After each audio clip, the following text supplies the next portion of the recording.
নমস্কাৰ মৰ্নিং পালছলৈ স্বাগতম জনাইছো ষ্টুডিঅ'ত মই অনিৰ্বাণ পাঠক। আজি 27 মে অৰ্থাৎ ভাৰতৰ প্ৰথমগৰাকী প্ৰধানমন্ত্ৰী পণ্ডিত জৱাহৰলাল নেহৰুৰ আজি স্মৃতি দিৱস। 1964 চনৰ আজিৰ দিনটোতে পণ্ডিত জৱাহৰলাল নেহৰুৱে শেষ নিশ্বাস ত্যাগ কৰিছিল। আজি 61 সংখ্যক মৃত্যু দিৱসত তেখেতলৈ আমি শ্ৰদ্ধা নিবেদন কৰিছোঁ।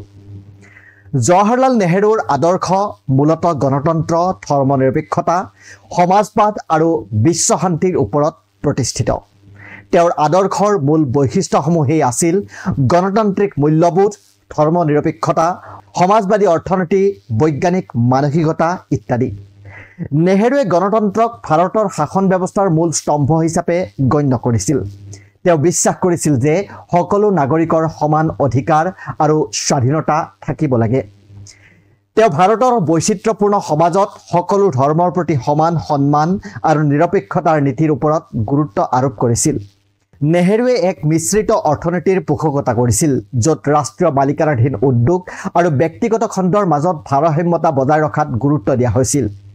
তেওঁ দৰিদ্ৰতা নিৰ্মূল আৰু সামাজিক ন্যায়ৰ প্ৰতি গুৰুত্ব দিছিল। তেওঁ বিজ্ঞান আৰু প্ৰযুক্তিৰ জৰিয়তে দেশৰ উন্নয়নৰ ওপৰত জোৰ দিছিল। নেহৰুৰ দৰ্শন আছিল মানৱতাবাদী আৰু প্ৰগতিশীল। তেওঁৰ দৰ্শনৰ মূল দিশসমূহ হ'ল বৈশ্বিক দৃষ্টিভংগী, ঐক্য আৰু বৈচিত্ৰ্য, শিক্ষা আৰু প্ৰগতিৰ ওপৰত আধাৰিত। নেহৰুৱে বিশ্বৰ সকলো দেশৰ মাজত শান্তি আৰু সহযোগিতাৰ ওপৰত গুৰুত্ব দিছিল। তেওঁৰ নেতৃত্বত ভাৰতৰ নিৰপেক্ষ আন্দোলন নন এলাইন মুভমেণ্টৰ জন্ম হৈছিল, যিয়ে শীতল যুদ্ধৰ সময়ত ভাৰতক যিকোনো মহাশক্তিৰ সৈতে সংযুক্ত নহৈ স্বাধীন নীতি গ্ৰহণ কৰিবলৈ সক্ষম কৰিছিল। তেওঁ ভাৰতৰ বৈচিত্ৰ্যক এক শক্তি হিচাপে গণ্য কৰিছিল আৰু সকলো জাতি, ধৰ্ম আৰু সংস্কৃতিৰ মাজত ঐক্যৰ ওপৰত জোৰ দিছিল। নেহৰুৱে শিক্ষা আৰু গৱেষণাৰ জৰিয়তে দেশৰ উন্নতিৰ পথ মুকলি কৰিব বিচাৰিছিল। তেওঁৰ দিনত IIT আৰু IIMৰ দৰে প্ৰতিষ্ঠানৰ ভেটি স্থাপন হৈছিল। নেহৰুৰ দৃষ্টিভংগী আছিল এক আধুনিক, শক্তিশালী আৰু স্বাৱলম্বী ভাৰত গঢ়ি তোলা। তেওঁৰ দৃষ্টিভংগীৰ মূল কথাসমূহ আছিল অৰ্থনৈতিক স্বাৱলম্বিতা, সামাজিক ন্যায়, বিশ্বমঞ্চত ভাৰতক প্ৰতিষ্ঠা কৰা ইত্যাদি। তেওঁ ভাৰতক শিল্পায়নৰ জৰিয়তে অৰ্থনৈতিক স্বাৱলম্বী কৰিব বিচাৰিছিল। দৰিদ্ৰতা আৰু অসমতা হ্ৰাস কৰি এক সমতাপূৰ্ণ সমাজ গঢ়ি তোলাৰ ওপৰত তেওঁৰ দৃষ্টিভংগী নিৰ্ভৰ কৰিছিল।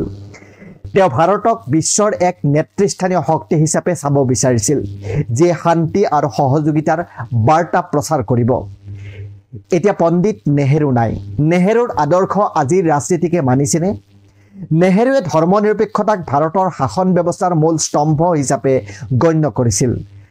তেওঁৰ সময়ত সকলো ধৰ্মৰ প্ৰতি নিৰপেক্ষতাৰ নীতি কঠোৰভাৱে পালন কৰা হৈছিল। কিন্তু আজিৰ একাংশ নেতাই ধৰ্মীয় পৰিচয়ৰ ওপৰত অধিক জোৰ দিয়া দেখা যায়।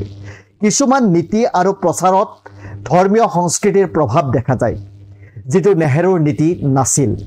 নেহৰুৰ সময়ত মিশ্ৰিত অৰ্থনীতিৰ ওপৰত গুৰুত্ব দিয়া হৈছিল, য'ত ৰাষ্ট্ৰীয় খণ্ডৰ ভূমিকা আছিল অধিক। তেওঁৰ পঞ্চবাৰ্ষিক পৰিকল্পনাই শিল্পায়ন আৰু গ্ৰাম্য উন্নয়নৰ ওপৰত গুৰুত্ব দিছিল। আজিৰ ভাৰতবৰ্ষত অধিক বজাৰমুখী অৰ্থনীতিয়ে পোষকতা লাভ কৰিছে। ব্যক্তিগত খণ্ডৰ বিশেষকৈ পুঁজিপতিৰ প্ৰাধান্য বৃদ্ধি পাইছে।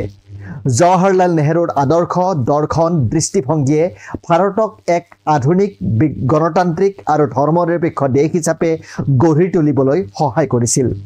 তেওঁৰ নীতি আৰু দৃষ্টিভংগীৰ বহুতো দিশ আজিও প্ৰাসংগিক।